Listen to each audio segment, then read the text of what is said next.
So we are going to texture paint mode, and then we're going to go to our texture brush, and I'm going to hit Control up so we can have our window over here. And either we can add more textures here or over here. So I'm just going to click this button, and it's going to be another image or movie. Actually, are we? Yeah, another image or movie. And I'm going to go in here and select anisotropic metal, and I'm going to add another one. And I'm going to go and open up another one, which would be noise. Open. And then another, yet another texture map. I'm going to go over here and open up splat. So what these are going to allow us to do is detail our mesh. And we're going to use stencil mode, and hold on. As we can tell, our stencil's a little stretched. We can go over here and reset transform, and that's going to basically set it up so it's even again.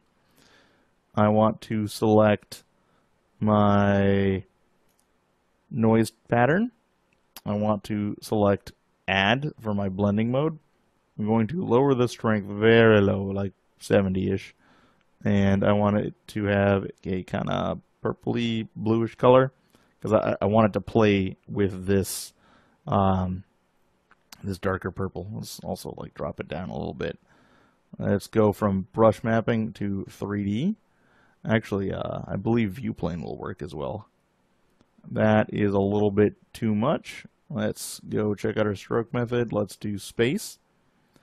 So that's gonna kind of give us a effect that we want. Let's go to 3D. What that's going to do is it's going to use the blender Orco coordinates to kind of, actually we can't even see that, so let's increase our percentage a little bit. It's going to kind of evenly space it along our mesh, and this is giving us some nice little details here. Very subtle, that's what I want. I don't want this to overblow anything. And what we should do is select our faces that we want with face masking. I'm just going to go ahead and select the pieces, parts that we want to add this technique to. And just grab these, hit Control L, and actually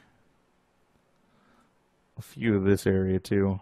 Let's kind of include this in our journey, because we do eventually want to add in the pattern down here as well. Okay, almost done. Sorry, this is more of a specific area than anything else. Okay, cut those. Okay, so let's go up here and continue painting this pattern on our mesh. It's kind of hard to see with the additional gray from the face masking mode, but you can see stuff starting to propagate onto our map. I'll actually click this to give us a little view of it, so you can see little flecks and little aspects that I want to show, like dirt, things that would be on a object instead of like a magical 3D model where you don't get flaws. That is one of the things you're trying to do as a 3D artist, to accentuate the fact that this thing could exist. And well, it also depends on the art style that you're working towards. And let's say I want to add in a little bit more speckles up at the top back here, like little freckles. So I'm just going to add in a couple extra clicks. And I'm going to hit this button to see what I've done. And I've got a little bit of extra freckles up here. I'm going to add some more. Okay. So next thing I want to do is I want to actually add another kind of effect to it, like a little anisotropic effect. I'm going to click and drag, and you can see that it's adding it right there. What I want, however, is I want it to be only in these areas, and I believe we should darken it because we just added a lot of bright areas. So let's kind of see what that looks like. Yeah, that's looking good. Okay, so we're adding contrast into our mesh, or our texture. I think I need to lower the strength in that area. So you might have to go and check various areas to like how bright and dark you want them, and be careful as you go along so you can highlight or make greater contrast in certain areas where you want people's eyes to go. And let's see here. So let's go back to seeing what's going on. We have these little etchings in our mesh now, our texture now. So that's going to make it a little bit more interesting. And let's go to object mode for a moment. I want to add in another light and move it over here so we can see what we're doing in the front. So it's going to wash out our colors a little bit more. But I'm going to go back to texture paint mode, and I am going to use our last map, the darken the splat, and I'm going to use it to darken some areas. So I'm going to hold on. Is it actually working? No. Okay. So we're going to use it as a stencil. And to do that, we must switch that to stencil mode. I'm actually going to switch this to multiply, and that should give us the ability to create these little splats. So like right there. So right click to drag it around, and I'm going to just draw this in, this little detail, so we have a little bit of noise up here as if the gun is slightly dirty.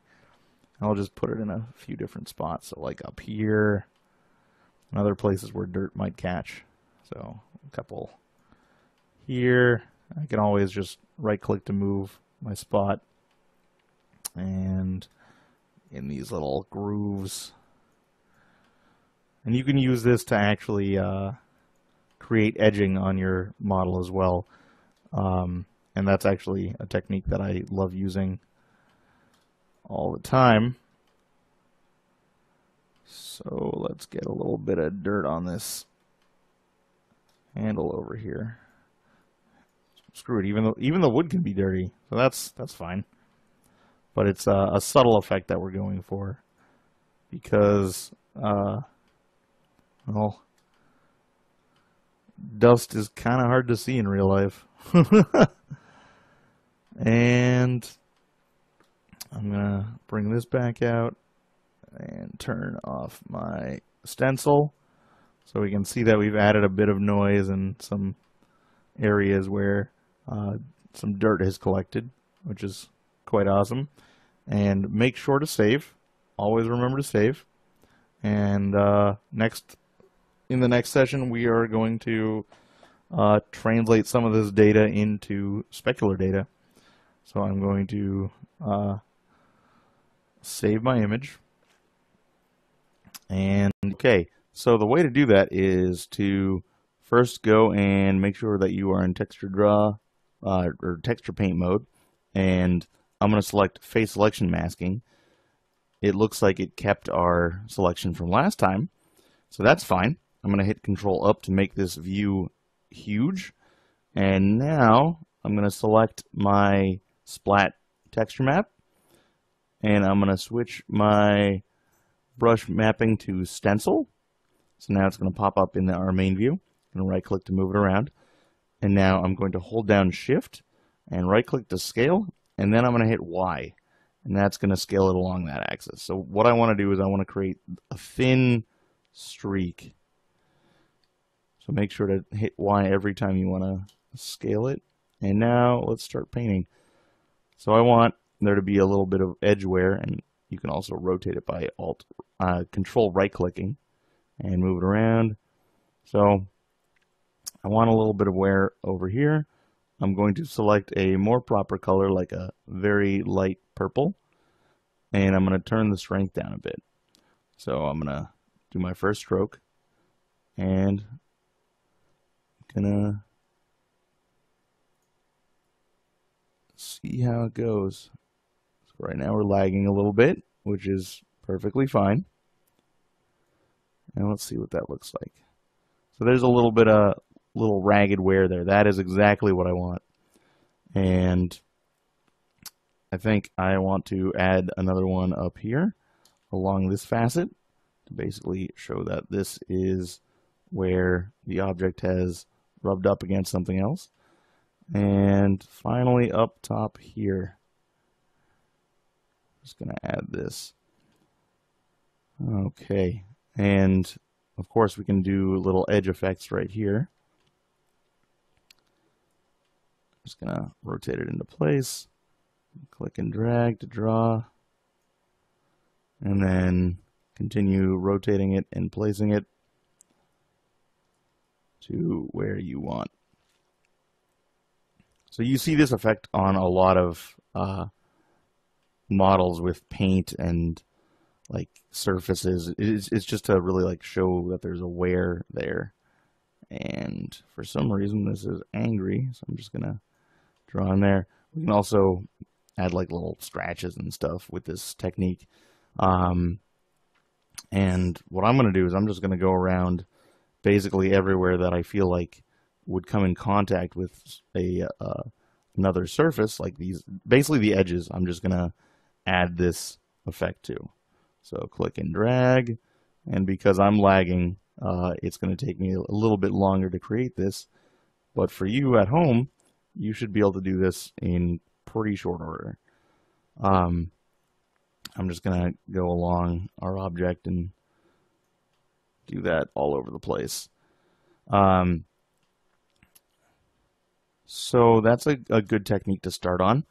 And in addition to this, we can use this to edit the normal map later. I'm actually going to show you that next time. And yeah, we're just going to keep going and keep adding our little wear effects. Just wherever you feel like it's going to encounter another object.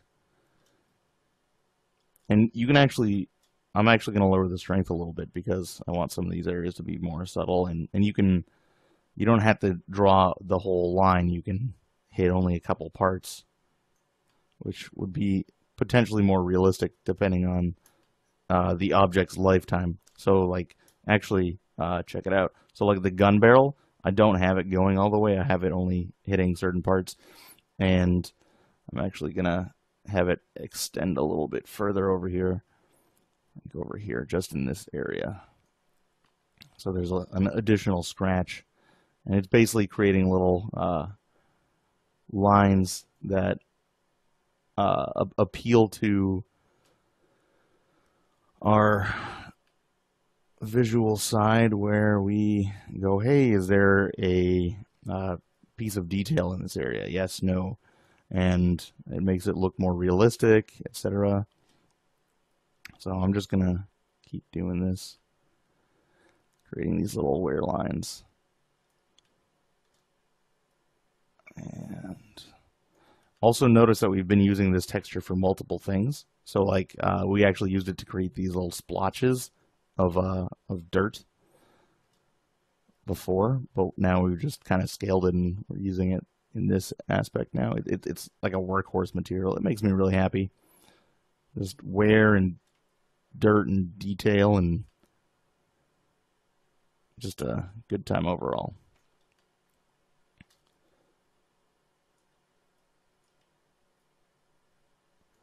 So just add as much as you feel like you're happy with, and then you should have a pretty cool looking model after this. So I'm just gonna lower the strength in some areas. So areas like this where there's it's potentially bumping up against a lot of things, I'm only gonna put this here because I'm imagining that we're not going to have too many scratches in this area, because this part is going to hit whatever it's going to jostle against first.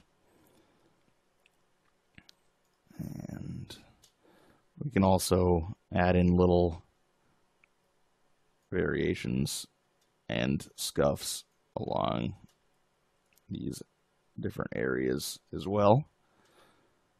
So we're basically just creating scratches. And that's pretty much it for this technique. Next time, or actually for next time, what I want you to do is I want you to go around and continue like adding these marks to your mesh, to your texture map. And then we will continue in our wonderful journey of texture painting.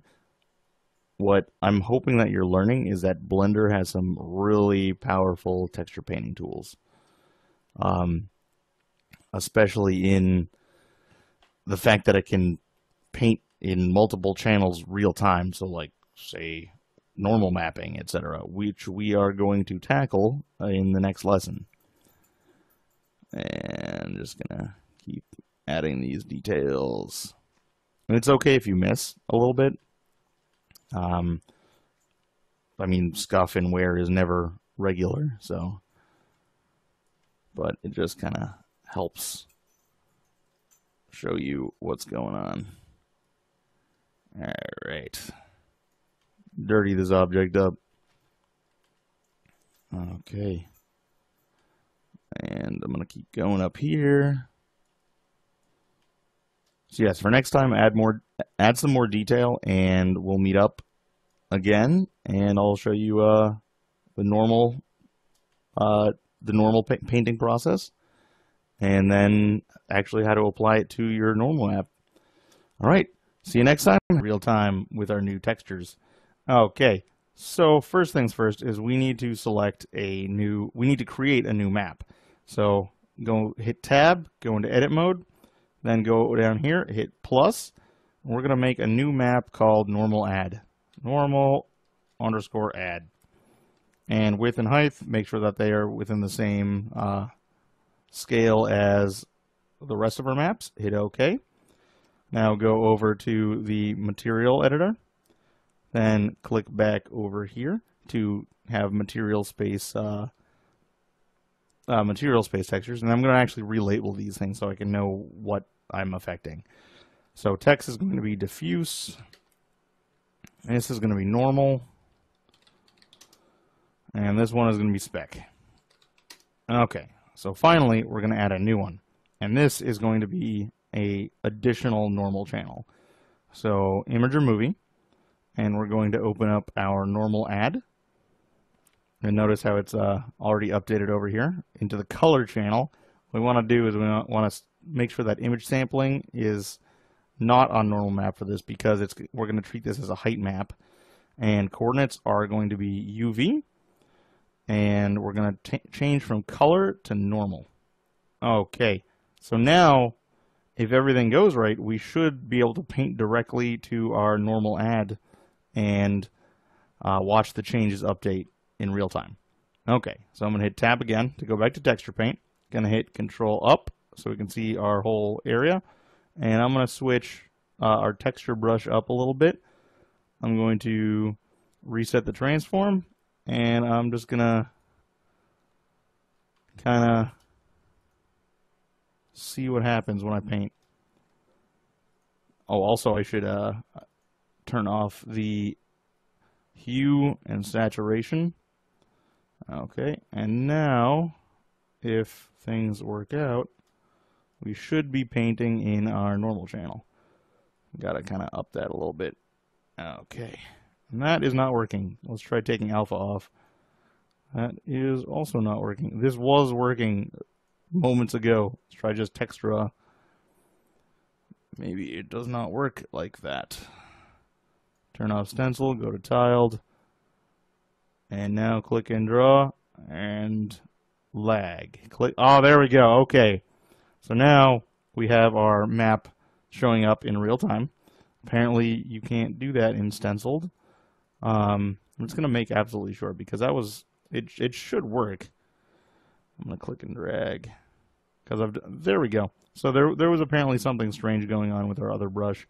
So back in this mode, what we're going to do is we're going to from the darkness, summon up another texture map. So I'm going to hit Control Up, go all the way back here to our brush textures. Going to make sure that we are on this one, and lo and behold, I'm going to go to Image, Open, Reference Files, and we're going to pull up noise because we want to have little ticks and spots in certain areas. So over here, I am going to embiggen this again, reset transform, and now I should be able to paint, and it should go directly over it. If my paint doesn't lag so much, there we go. So now I'm able to add these little pits and such. And actually, so if you have this little problem here where there's bump information that you don't want and it won't reset, what you can do is you can go to your image over here and click reload, and it's going to remove that. So that's a really useful tip that I've been using a lot when that little bug happens. And I'm just going to switch to 3D, and I'm going to lower my sensitivity significantly to like 0.2. I'm going to paint on this. So now we have little tiny bumps and indents, like little tiny well, not really microsurface because this isn't PBR, but very tiny details that I'm adding here. And I just want to put them on this part of the surface, and I don't want to go over here because I want them to be specifically on this part. I'm just gonna add in another stroke up here, and that should be good. So for over here, what I want to do is I want to add a little anisotropic effect, like how we have it painted on here. I want to actually add some bump to it. So what we're going to do is we're going to select none, select the parts that we want to affect with the anisotropic effect, and hit Control L. And so we're going to need to create another texture. Control Up, and you at home may have this already loaded. I'm going to go and open referenced anisotropic metal, open, and now I've got my handy dandy little groove effect. So if I paint, it should just automatically show up there. Yeah, so it's a little bit of grooves. I'm actually gonna try to stencil it on because I want it in a specific place. So let's Control right click to rotate, and yeah, about there is good. I'm just going to start painting. Okay. I feel like I want this to be even less of a prominent effect, because as you can see, it's kind of glaring. So I'm going to drop down my sensitivity a bit more to like 0.1. I'm going to embiggen this ring as well so I can get more in one stroke, and I'm just gonna go all the way, and then I'm gonna stroke back, just kind of fill it up. So on your end you probably won't be lagging as much, but I believe you get the gist on how this effect works. And we can use this to also, like, if we wanted to, we could have done the engraving using this technique. Okay. I'm just going to rotate a little bit more. Get the underside. And click and drag. Okay. Click and drag. Okay, so let's check it out. I'm going to turn off texture paint for a moment. We're going to inspect our object. And now we have that nice little grooves to break up the light. All right. Our texture is getting complete. So in the next lesson, what we're going to do is we're actually going to bake this normal information together with our previous normal map and also we're going to begin working on a emissive map for our vortex phase blaster. We're going to use a little bit of glow. All right. See you next time. Happy you've all been waiting for. Baking two normal maps together. Okay, so what we need is we've got our normal add map, which is completely visible. You can see a very tiny bit of information down there. And what we need to do is select everything, go over here, add another map. So let's call this gun underscore N2. Let's put another underscore in there. Why not? Okay. So gun N2 is our next iteration of our gun normal map. Hit OK. Now we can see that there is no data here, which is awesome. We're going to go and click on, this is the easiest thing ever. Click here, click tab to get rid of our fancy little thing. And what we want to do is take selected to active off, because we're not baking another model to each other. We're just baking the normal information. So what it's going to do is it's going to take both of our textures. It's going to take normal and texture 001. So let's call this normal add. And it's going to combine them. Yeah. So what's going to happen now is I'm going to click bake. And it's going to start its process, and look, it's baking the normals. This is fantastic. Oh, ha, ha, ha, this is great. Okay, so in like 400 minutes, I'm going to come back to you. Right now, I'm going to pause the video. All right, our bake is done. Let us inspect it. So first, we're going to go check out one of the parts that, oh, hey, look, there's our little anisotropic effect in normal information, in tangent space normal information.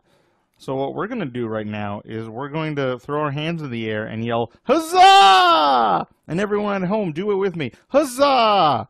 Because this is awesome. Like 6 years ago, this would be considered witchcraft. Okay, thank you, Blender, for being great. So all we have to do is switch our maps over. So I'm going to go over here. I'm going to take my spec and, no, I'm going to keep my spec on, take my normal add off. I'm going to go up to my normal map. And I am going to switch it over to gun underscore N underscore 2. All right. And we've got our info there. We are doing great. Okay. So next thing we want to do is we're going to start creating an emissive map. And also, between last time and now, I actually added a little bit of information here based on the little noise. I just kind of did a stroke and dragged it over. That's it. It took all of 2 seconds.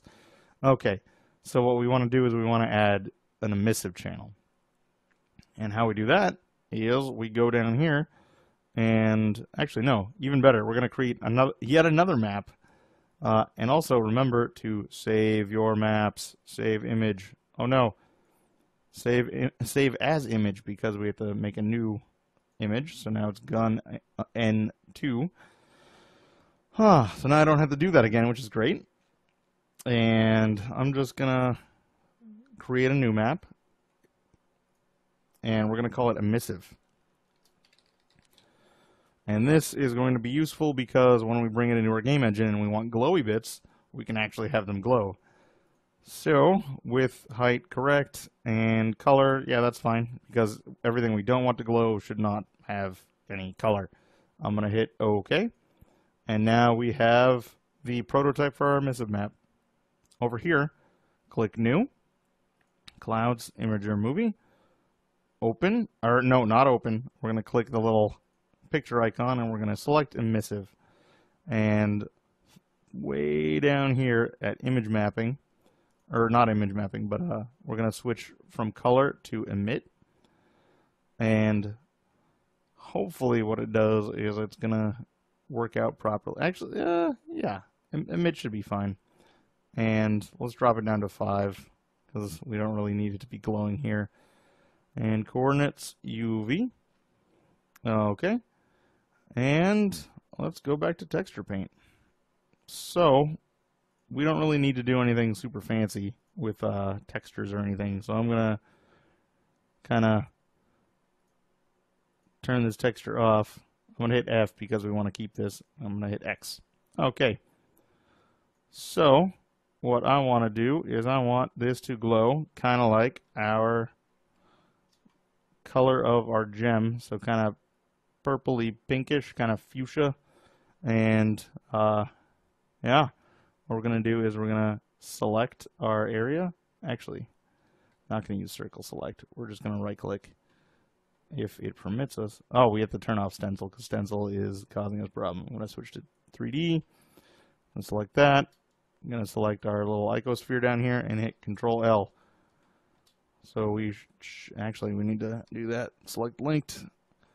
So we've linked everything, and let's see. Okay. So what I'm going to do is let us say that this is going to be a darker fuchsia, and we're just going to paint.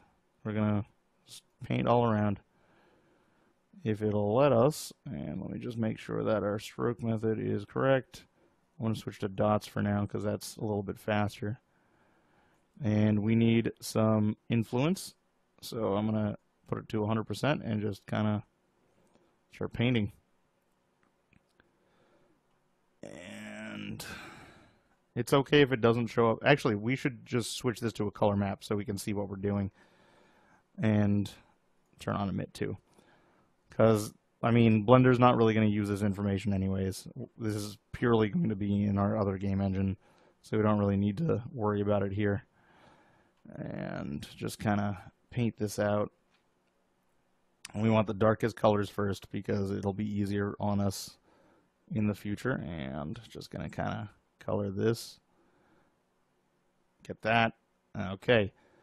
So now we're going to start painting our next color, which is going to be a mid-tone between our brightest fuchsia and least brightest fuchsia, and we're going to start coloring in this area because we want it to look kind of like a progression from the edges to the inside, almost like a translucent object, like a gem of some kind. And this, as always, is easier with a Wacom tablet. So I'm going to just go and make sure that I don't have smooth stroke on because I don't want to have the little lazy mouse falling behind me. And I'm just going to kind of paint this in. And then over here what I want to do is I want to kind of touch it in a few spots. And now let's go even brighter. So let's have our brightest fuchsia in the center, kind of blend it in.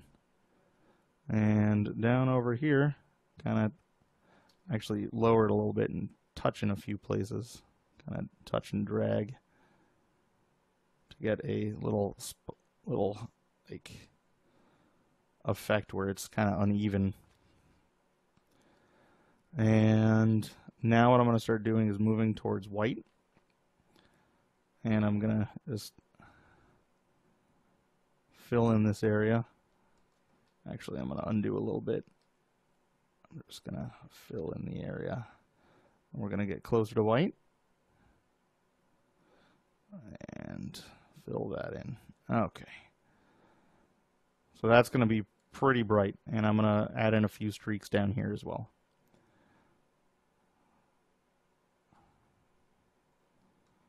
I'm going to color in the bottom. Okay. Okay. So that should do it for now. And actually, I'm gonna add in a little bit more, and I'm gonna turn emit up to 100% so we can see what it's gonna look like, kind of in a.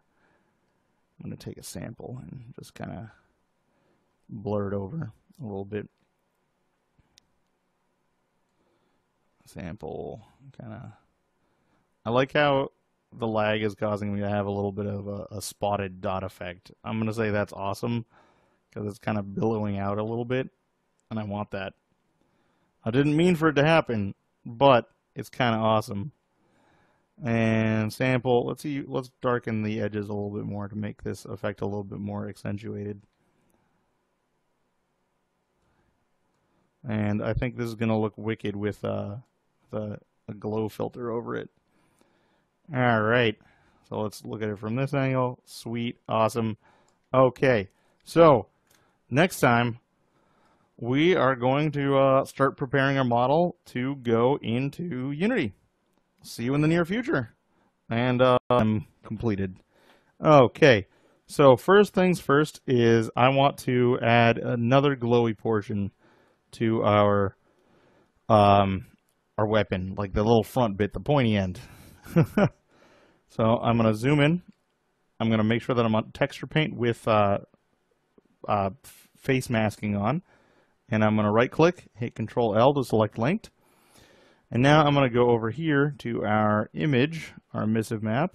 And I'm going to go in here. I'm going to select our darkest area. And I'm going to fill in my shape. And now I am going to select my next darkest. And I'm going to fill in my shape. I'm going to select the next darkest. I'm just going to keep doing this. Next darkest, fill in shape. Next, fill in shape. And then our brightest, and fill in the tip. So what I'm going to do now is I'm going to kind of blend them together. So I'm going to grab the colors between them and do a very light touch stroke with the tablet. And I'm just going to blend them together like this. Just until we reach the end. Okay. So that should be fine. And an interesting thing to note is that even though we're painting in color here, Unity does not have a color emissive channel. They use the alpha of this. And what we're going to be doing is we're going to be in Unity selecting a alpha by a grayscale is alpha check mark to get this to work. But I've already tested it. It looks pretty cool. And now I'm going to save as image and gun underscore E for emissive. And I'm going to hit save as image. Okay. Our next step is to export the model. So I'm going to select our model and I'm going to hit File, Export, Autodesk FBX. And I've already created my little Vortex Phase Blaster.fbx. I'm going to click on that. And what's the most important part here is the options. So make sure that you only have selected objects so that you only have that object selected. Make sure scale is at 1 and that negative Z forward and Y is up. And if there are modifiers, apply them. And just keep these settings similar to mine. And then hit Export FBX. It may take a couple seconds to export, but it really shouldn't because it's a pretty low poly mesh. And yeah, now it's time to go into GIMP and process some of our images, specifically the diffuse and specular maps, because of the way that Unity uses them. So I've already opened up my diffuse channel, my diffuse map, and I'm going to also open up my specular map. So that is over here. So we have our spec map, which is our gray and our gray and gray and gray, our value map, and I'm going to hit Control A to copy it. And then over here, I'm going to go into my diffuse map, and I'm going to hit right click, and I'm going to add a layer mask to it. And it's going to be white full opacity. And what I'm now going to click is right click, and I'm going to make sure that edit layer mask is on, and I'm going to click show layer mask so I can see what I'm doing. So right now our layer mask is pure white. I'm going to hit Control V, and that should load in our values from our other map, and I'm going to hit new, or not hit new. I'm going to hit anchor, so it's going to merge down into our layer mask. So if we turn off show layer mask, now we have this kind of weird mushy version of our previous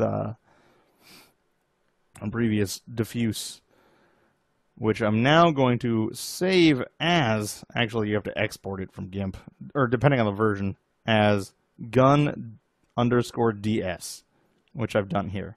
And that should be it for our maps.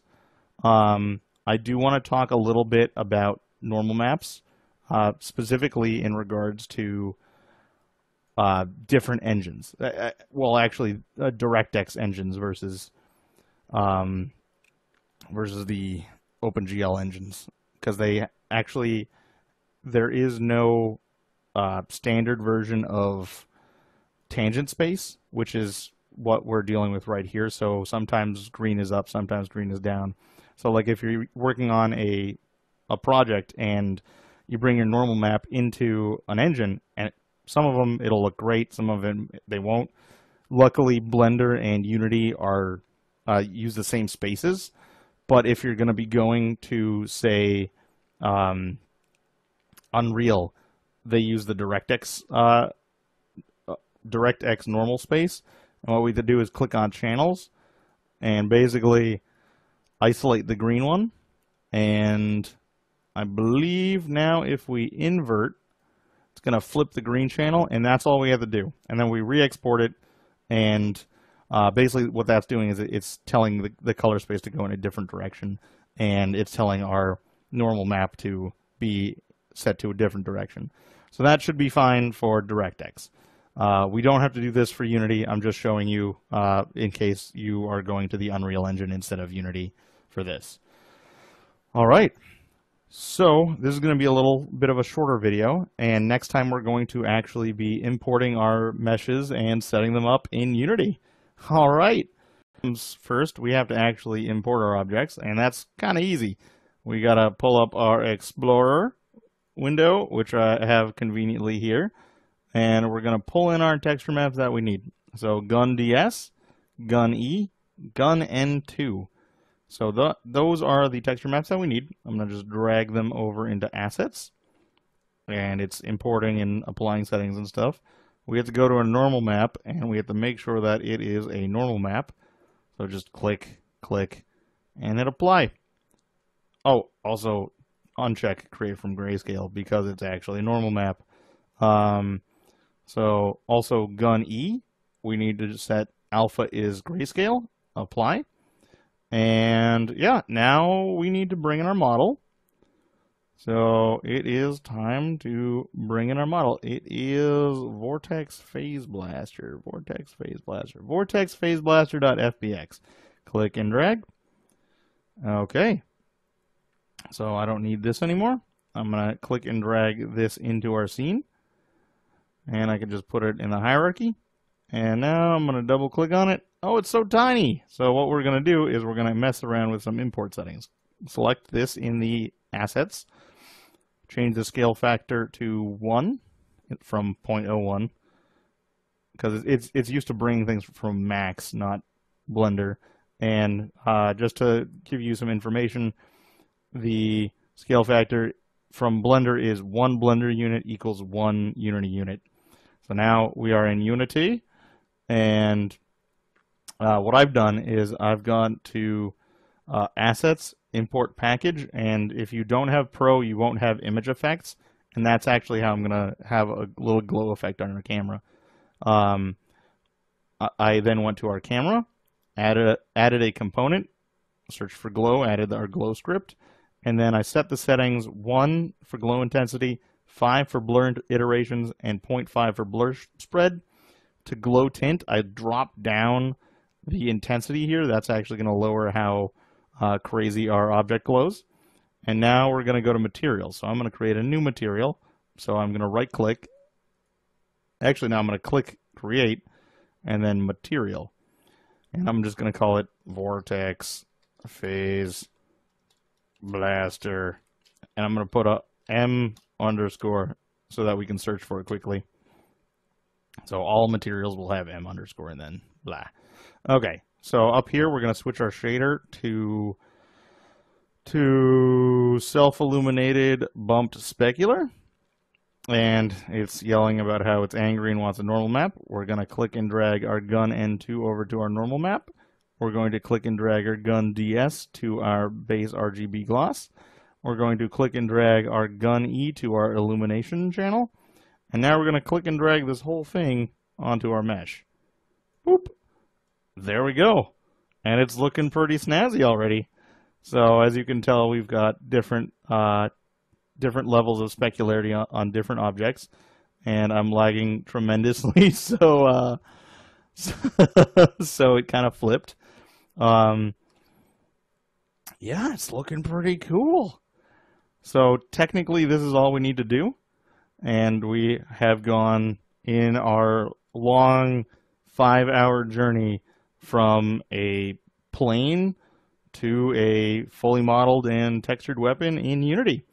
Also, I can show you what it looks like when we've got our little glowy effects, so we can really see what the emissive does. I'm going to drag the game window over to here. I'm just going to kind of drag this out, split this in half. Okay. And I'm going to grab our camera and move it back a bit so we can see our emission in all its glory. You can see that the pointy end has a little bit of glow on it. Our tank is like an opalescent pearl. It's just, this is awesome. And our little glowy crystal bit is also really kind of nice looking. And if I were to set this up for some kind of showcase, what I would do is kind of move some of these guns around. I would Control D is to create a copy of it. So I'd like to get from this angle and show you what it looks like and kind of move the camera around for a bit. So the controls are pretty easy. It's like W for translate, E for rotate, R for scale. Don't scale. Scaling is bad, especially in game engines. And I'm just going to pull it back so we can kind of make a couple of these. And also up here at free aspect, I'm going to click this button, switch it to 16:9, which is a standard HD ratio. I'm just going to move this over, and just keep making little copies of it. And I want a third copy below the other ones so you can see the bottom of the weapon as well. Rotate the other direction. All right. Move that in. And just gonna kind of place these objects a little bit better in proportion to the screen. I want this one to be the biggest. And I'm just going to move this in, move this over. Okay. So thank you for coming with me on this wonderful journey of Blender to Unity and not back again because we're just going here. Yeah. So I hope this has helped people figure out the pipeline and being able to create a object straight from Blender using really only GIMP as a channel converter and normal map fixer. Yeah, so happy blending, and